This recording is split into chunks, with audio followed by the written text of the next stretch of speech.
Oke, kita langsung mulai aja ya. Anda pasti udah familiar banget kan sama kata kara untuk bilang karena.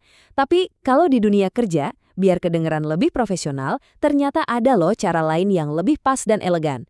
Nah ini nih langkah penting buat naikin level bahasa Jepang Anda dari yang tadinya cuma sekedar bisa, jadi bener-bener fasih. Yuk kita bedah sama-sama. Nah, ini dia pertanyaannya. Kita semua tahu kara, tapi apa itu selalu jadi pilihan terbaik? Sedikit perubahan kata aja bisa mengubah cara orang lain memandang kita loh.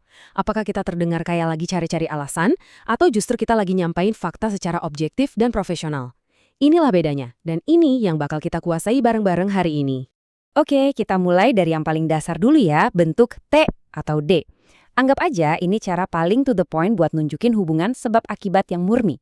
Jadi satu hal terjadi dan boom. Secara otomatis, hal lain langsung menyusul sebagai akibatnya. Nggak bisa diapa-apain. Coba deh lihat bagan di layar ini ngebantu banget buat ngertiin perubahannya. Aturannya tuh simple banget, buat kata kerja sama kata sifat i, kita ubah ke bentuk T. Nah, kalau buat kata benda sama kata sifat na, kita tinggal tambahin D aja di belakangnya. Gampang kan buat diingat? Terus, kapan sih kita pakai bentuk ini? Gampangnya ada 4 situasi utama. Pertama, buat perasaan yang muncul tiba-tiba.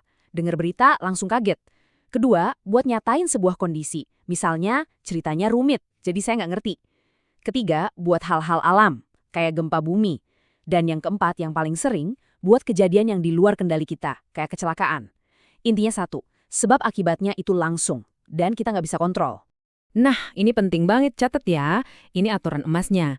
Jangan, sekali lagi, jangan pernah pakai T atau D kalau kalimat setelahnya itu isinya perintah, permintaan, ajakan, atau keinginan. Ini kesalahan yang sering banget kejadian. Kalau kalimatnya kayak gitu, baru deh kita pakai kara. Jadi ingat aja triknya.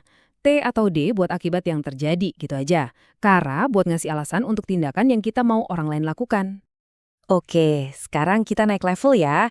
Biar komunikasi kita kedengaran lebih sopan, lebih halus, dan pastinya lebih profesional, kita butuh yang namanya nonode. Anggap aja ini senjata rahasia kalian pas di kantor, biar pas ngasih alasan tuh nggak kedengeran kayak lagi ngeles. Coba lihat perbandingan ini deh. Ini ngejelasin semuanya. Bayangin aja, kara itu kayak kita lagi nunjuk jari. Subjektif banget, dan bisa kedengeran kayak nyalahin sesuatu. Saya telat karena kereta. Kayak yang salah keretanya kan? Nah, beda sama node. Ini tuh kayak laporan fakta dari reporter. Netral, objektif, dan halus. Makanya di dunia bisnis, node ini jauh lebih disukai. Ada satu detail teknis nih yang penting banget buat sonanode. Kalau ketemu kata benda atau kata sifat na, kita wajib nambahin partikel na di tengahnya. Jadi, sonanode. Ini aturan wajib, nggak bisa ditawar. Coba deh lihat contoh di layar. Pas minta tolong atau izin pulang, sonanode bikin alasan kita terdengar sopan dan faktual, bukan kayak lagi cari-cari alasan. Oke, ini dia nih momen aha. Semua yang udah kita omongin dari tadi bakal kita satuin dalam satu tabel perbandingan. Anggap aja ini contekan andalan atau peta navigasi kalian buat milih kata karena yang paling pas di situasi apapun. Siap? Nah, ini dia contekan pamungkasnya. Poin utamanya gini, pakai kara buat akibat yang langsung dan nggak bisa dikontrol, pakai kara buat alasan yang lebih pribadi atau buat obrolan santai, dan andalkan node untuk alasan yang objektif di situasi formal atau sopan. Ngerti bedanya tiga ini, itu yang misahin antara pembelajar biasa sama yang udah mahir. Oke, teorinya udah dapet. Sekarang waktunya kita lihat gimana ini semua bekerja di dunia nyata. Yuk kita bedah langsung sebuah skenario percakapan di kantor yang realistis. Oke, kita lihat di sini ada Miller-san yang lagi telat, dan dia harus lapor ke bosnya.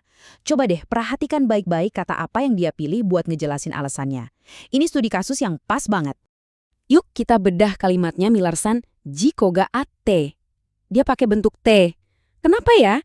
Karena ini cara paling netral buat ngelaporin fakta. Ada kecelakaan, itu sebabnya. Akibatnya busnya telat. Profesional banget kan? Coba bayangin kalau dia pakai kara. Nuansanya bisa jadi kayak lagi nyari kambing hitam. Tapi dengan bentuk T, dia cuma ngasih laporan fakta tanpa drama sama sekali. Cerdas? Oke, Anda udah lihat teorinya, perbandingannya, bahkan studi kasusnya. Sekarang giliran Anda. Saya nggak akan kasih rangkuman, tapi saya bakal kasih tantangan biar Anda bisa langsung pakai ilmu yang baru ini. Ini dia tantangan buat Anda. Bayangin situasinya, Anda telat ngantor karena kejebak macet parah. Pertanyaannya, kalimat apa yang bakal Anda ucapin ke atasan pakai shinode biar terdengar sopan dan objektif?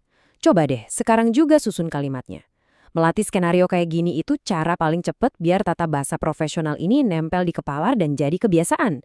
Selamat mencoba.